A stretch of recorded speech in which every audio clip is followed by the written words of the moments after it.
At what stage did cricket go from being just a fun recreational thing to something you were taking seriously and thought, hey, maybe one day I could pursue the national team and have a crack at being a professional?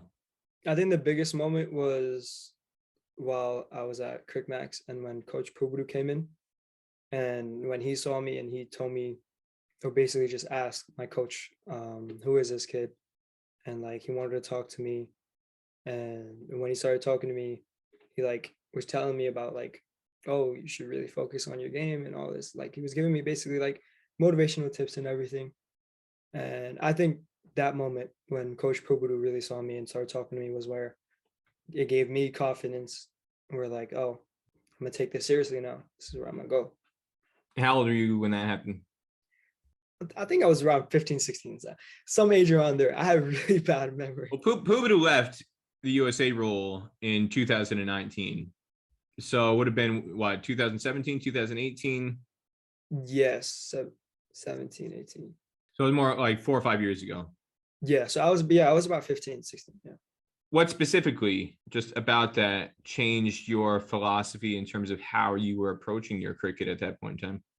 Well, it just gave me a hunger to always just do well in my games and everything and take practices a lot more seriously, try to go in games and just do the best I can. Because while going in, I used to have like these big players, Xavier Marshall, and over here, Jesse Singh on the East Coast. And from New York, there was a lot of other people that I was big play, like USA players that I used to see around. And I used to like push myself like, oh, I'm going to be playing where they are right now. So that's what really pushed me. Having guys like that around, whether it's at Crickmax or just league fixtures, if you're playing Cricket League New Jersey, you're playing other league fixtures, Millennium Cricket League, anything else that would be in New York, New Jersey area, and being able to compete, whether in net sessions or in actual match situations against these guys, and be able to measure yourself against them and see where you stood compared to where they were. What kind of indications did you get that gave you the sense that, well, actually, maybe I'm not that far off and I just need to go a little bit more in this direction? I could be closing the gap to one day get to the same level as them and be playing on the same field as them.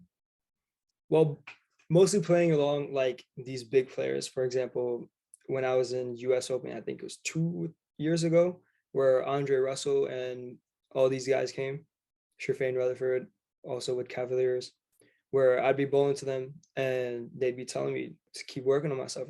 They literally would tell me you're not too far, like keep working on yourself. And So these guys, sorry, these guys were your teammates on Somerset Cavaliers. yeah, So you were on teammates. the same team as Andre Russell and Mhm. the same team as Sherfane Rutherford.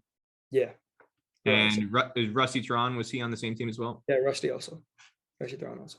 So you're getting a chance to bowl with these guys in practice situations, and they're on the field with you as teammates, being able to see you up close to analyze how you're doing from their positions on the field. What kind of feedback were they giving you? They're always giving me really good feedback. They'd always tell me to just keep working, giving me practice tips, mostly mentally. For example, if I'm bowling to someone, how to pick like their brains out, like what they're doing next. They were helping me a lot from a mental point of view, not just like practicing and physical point of view. Take us through what it's like bowling to Andre Russell. I was just, if I'm being honest, my first like 3, 4 balls, I was kind of nervous he was gonna hit it straight back to me because it was like a net situation. It was like outdoors. I didn't want him to just like come right back at me because he has pretty good power. But from the turf, bowling googlies, he wasn't picking it as much. So that's when he was like really giving me like tips when I started bowling to him. What kind of tips? Like speed, like what type of speed I'm supposed to bowl and what pitches and what lengths I'm supposed to be coming in. Or if I need to save runs, I can always make a batsman cut, keep the fielders where I want. Basically giving me like good fielding and like game tips.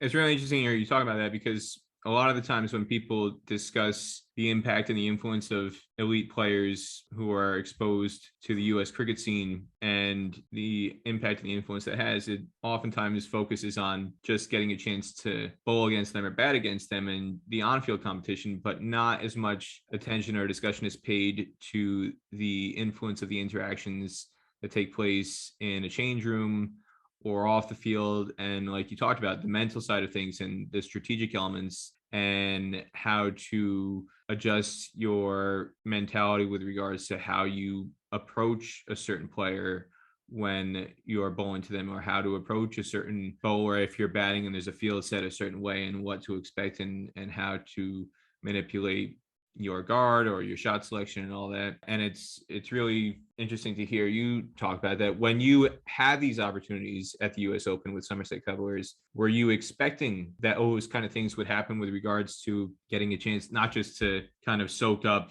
the batting and bowling that somebody like Andre Russell does up close and personal, but the fact that you would get the chance to actually pick his brain and have a discussion with him, or discussions plural, and have these kind of interactions where you could have meaningful discussions about strategy elements and how that would alter your ability to bowl, not just within the tournament itself, but further on down the road in your development? I feel like for me, when I knew these players that are coming in, especially like with anyone, if I see any like player that has a higher level or like anything, I would always go and try to talk to them and try to see their point, especially mentally, because I feel like there's a big difference between a stage mentally in like our local leagues and then coming into the higher level, because I think that's the biggest part, to be honest. And whenever I like see any, like for example, when I joined in the USA, like I always talk to them trying to see like what's going on, and they always like made me feel welcome whenever I would come up to talk to them. They'd always welcome for me to talk to them. They were always like want to talk to me, so that was a good thing about that. They weren't big timing you. They weren't Yeah, going, this. no one has ever big time me like that. No, they'd always like, yeah, they'd come talk to me if you need anything else, or if you need any other tips, let me know. Everyone was always welcome with me, so that was really good. Does that surprise you? Just that from the standpoint that whether it happens or not, there might be this stereotype that guys from test nations or bigger countries might have this aura of being unapproachable or not really willing to help out as much with players from associate nations. But what you're saying is the exact opposite of that. Did that surprise you at all? At first, I think my first one was Andre Russell. I thought Andre Russell wasn't gonna be like really that approachable at, but like once I saw the other players that I'm like comfortable with that were also talking to him, I would also like move myself in with them and then try to get conversations with them and everything. So it was surprising, yeah.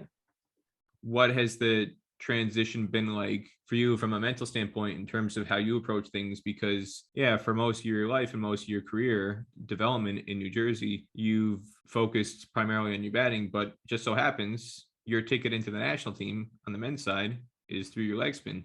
Well, I was always gonna be grateful for my leg spin.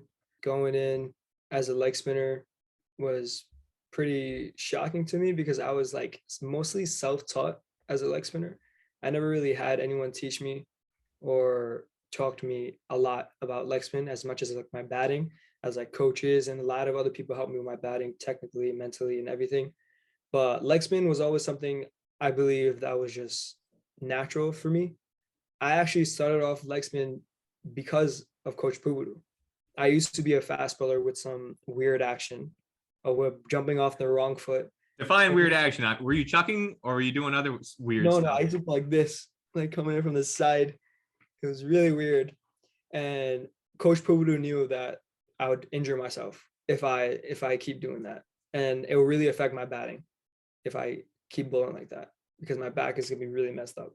And from the way I'm bowling, it can really be effective as a leg spinner. So Coach Pubudu turned me into a leg spinner. That was the best decision in my life. Can't thank him more than enough than that. So you've only been bowling leg spin then for how long? 3, 4 For years? 2 years, I'd say 2.5 years. 2.5 years bowling leg spin. And if you say you're self-taught, what's the key then? I mean, have you been watching a lot of YouTube videos or other stuff to kind of Nothing at all. self-teach? No, I feel like I've been going in the nets when I'm bowling to people, and I had a natural googly. So there were stages where I had a stage where I wasn't even able to bowl a leg spinner, where everything would just come out naturally as a googly. And then that's where I had like I was just like testing with myself, seeing like, oh, what works with what works what. So it took me like hours and hours in the nets, basically just bowling and spot bowling to find what I could do with myself, basically. and what works for Will. And what does work well for you in your eyes? Rhythm, having a nice, good rhythm, nice to run up and staying like not rushing yourself. Because when you're rushing yourself, I have a really good tendency to always just keep rushing myself.